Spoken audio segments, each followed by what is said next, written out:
चांदी की बेतहाशा दौड़ती कीमतों से वो इन्वेस्टर्स चांदी काट रहे हैं जिन्होंने निचले स्तरों पर चांदी में निवेश किया है। लेकिन रोज नए रिकॉर्ड बनाती चांदी को देखकर जिन निवेशकों के मुंह में पानी आ रहा है, वो चांदी में पैसा लगाकर बड़े जोखिम को न्योता दे सकते हैं। ऐसा हम क्यों कह रहे हैं और आने वाले साल यानी 2026 में कैसी रहेगी चांदी की चाल? साथ ही क्या मौजूदा लेवल पर चांदी में अब भी आप एंट्री कर सकते हैं?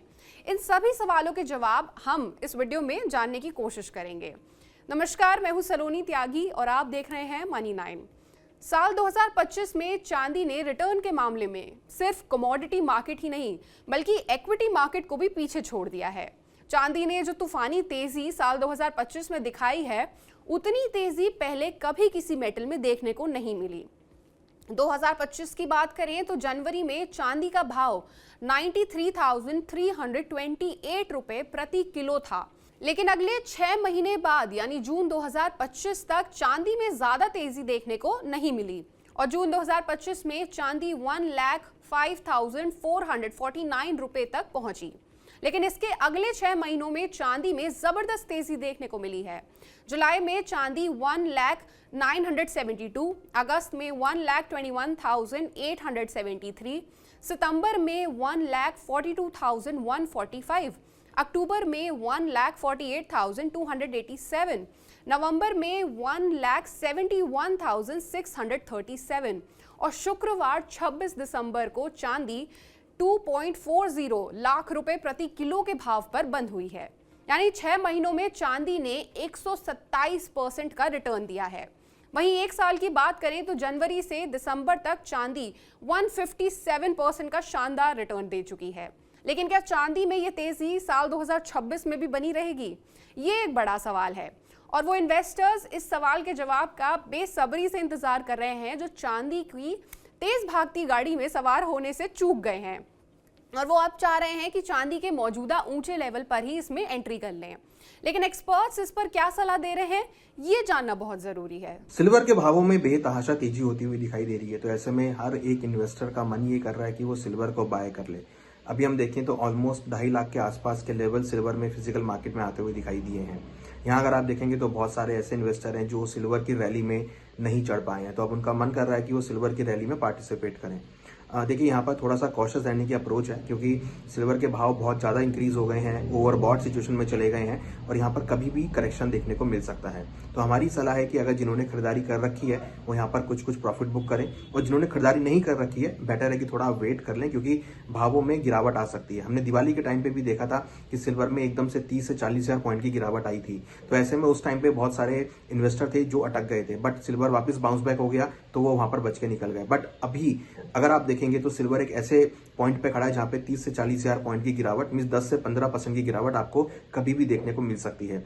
5G में हर तरह की डिजिटल एज के अंदर चांदी का उपयोग करते हैं और चाइना ने अब एक्सपोर्ट जब से बैन किया तब से हमने देखा कि मात्र 30 दिन के अंदर अंदर चांदी के अंदर लगभग हम देखते हैं 40% की तेजी तो दिखाई दी है।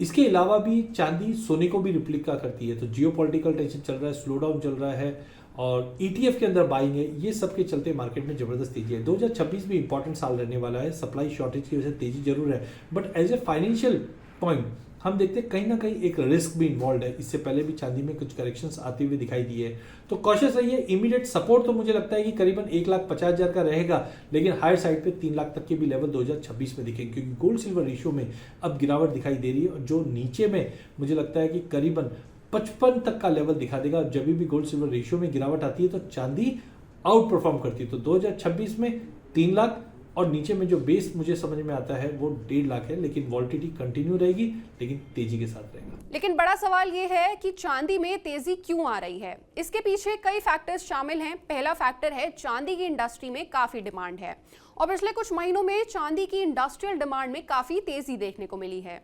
चांदी का इस्तेमाल कई उभरती हुई इंडस्ट्रीज जैसे कि EV, सोलर और सेमीकंडक्टर में सबसे ज्यादा किया जाता है। चांदी की कुल ग्लोबल डिमांड का करीब 50 से 60% हिस्सा इंडस्ट्री से आता है। इसके अलावा चांदी की डिमांड के मुकाबले इसकी सप्लाई पिछड़ती हुई नजर आ रही है, कम होती हुई नजर आ रही है। जितनी मांग चांदी की मार्केट में बनी हुई है उसके मुकाबले इसकी सप्लाई काफी कम है। इसके अलावा फोमो फैक्टर भी चांदी की तेजी में एक अहम योगदान दे रहा है। जिस तरह चांदी की कीमतें बढ़ रही हैं, उससे आम इन्वेस्टर्स को भी लग रहा है कि वो कहीं ना कहीं चांदी को ये तेजी की मिस ना कर दें, इसलिए वो भी चांदी में निवेश कर रहे हैं, इन्वेस्ट कर रहे हैं।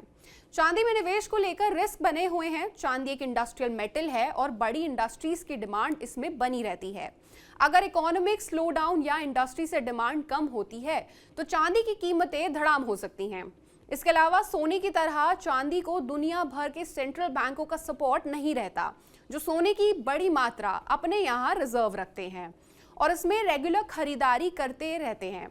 इसके अलावा अब हर छोटा बड़ा निवेशक चांदी की तेजी को देखकर इसमें पैसा लगा रहा है, यानी इन्वेस्टर्स चांदी से दूर हुए तो चांदी की कीमतों में बड़ा करेक्शन आ सकता है। वहीं चांदी की कीमतों में सोने की तुलना में ज्यादा उतार चढ़ाव रहता है और सबसे बड़ा खतरा चांदी की खुद तेजी से बढ़ती हुई कीमतें हैं, क्योंकि जिस तेजी से चांदी भाग रही है इस वक्त, उतनी ही तेजी से चांदी नीचे भी आ सकती है। इसलिए चांदी में किसी भी निवेश से पहले आप अपने वित्तीय सलाहकार, अपने फाइनेंशियल एडवाइजर की राय जरूर लें। इस पूरे मामले पर आप क्या सोचते हैं, आप क्या राय रखते हैं, आप हमें कमेंट सेक्शन में जरूर बताएं। और ऐसी ही और खबरों और अपडेट्स के लिए जुड़े रहिए हमारे साथ और देखते रहिए मनी 9।